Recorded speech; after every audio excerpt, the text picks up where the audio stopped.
Hello, I wanted to go back over the journal entries for a situation in which a company buys services or an item such as land and pays for it with common stock. So let's look at this first scenario. Now, what I want to remind you of is these are two different situations. So when a company pays for something, in the first slide that we're going to look at, they paid for attorney's fees. In the second slide, we're going to look at they paid for land. Now, the rule for any of these situations is par value is irrelevant. So the question we ask is, when a company pays for something, what did they give up? What was their consideration? Consideration is a finance term, meaning something that was given up. So we ask, if the company gave up stock, do we have a market price for that stock? If we have a market price for that stock, that determines the value of what the company purchased.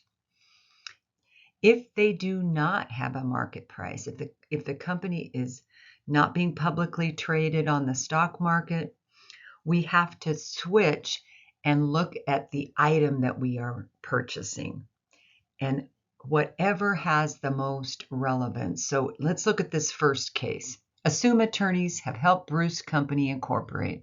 They've billed the company $25,000 for their services.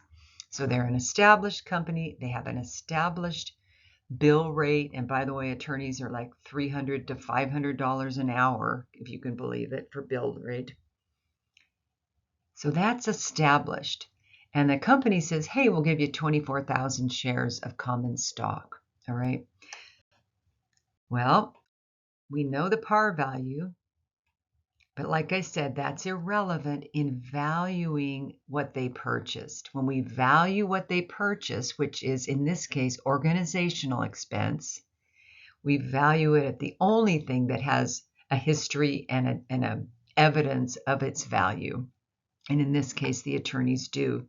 So we say organizational expense, 25,000, and then we issue the common stock.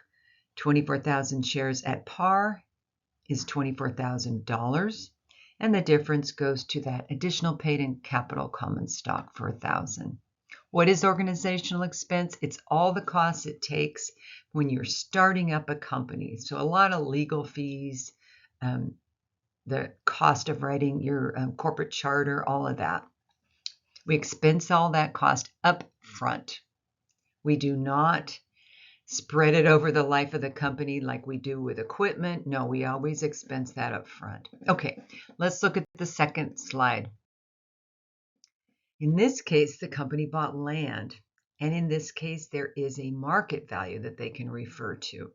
The market value is $6 a share, actively traded at $6 a share. They are an existing publicly held corporation. Yes, we do have par value, but that'll just be used when we book the journal entry. So the land is advertised at $80,000, but the seller accepted 10,000 shares of common stock that are trading at $6 a share. So the seller accepted $60,000 worth of common stock that they can turn around the next day and sell. Okay, so this is the journal entry. See how the land is booked at $60,000. So we don't care what they advertised it at. At the end of the day, the seller said, I'll accept 60. So that's the value of the land. Once again, common stock is credited at par value times the number of shares, $10,000, and the difference goes to additional paid in capital dash common stock for 50,000 shares. All right, preferred stock is really similar. They get their dividends first, they get preference in liquidation, and they're non-voting. So here's the journal entry here for preferred stock. It's going to feel very similar to the journal entry for issuing common stock. We debit cash for the selling price. We issued 9,000 shares at $12 a share. We credit preferred stock at par value, and we credit additional paid-in capital preferred stock for the difference. All right. Finally, we talked about treasury stock. We've got treasury stock, and it's listed at the bottom of the stockholders' equity statement. And we have a lot of reasons for issuing treasury stock, but I want to go over the journal entry. So when we buy back treasury stock, so the company goes out to the market and buys back stock from people who are holding the stock. We debit treasury stock because it is a contra stockholders' equity account, and we credit cash. So here you see the company before they bought treasury stock. You can see total stockholders' equity is $60,000. They buy back 4,000 shares, and the market price is $7. It's really pretty nice. We don't deal with par value with treasury stock, debit treasury stock, credit cash. And the new stockholders' equity statement looks like this. Now, I want to point a couple things out. Common stock did not change. The balance in that T account is $400,000 after they acquired the treasury stock, as well as before. So just so you know that.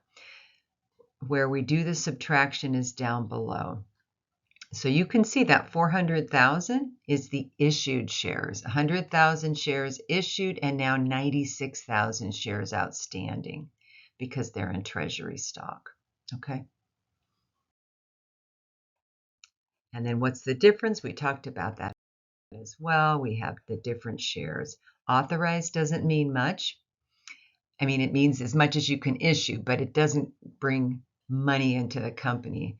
When we issue the stock, that is when we debit cash and credit common stock. That brings that money into the company.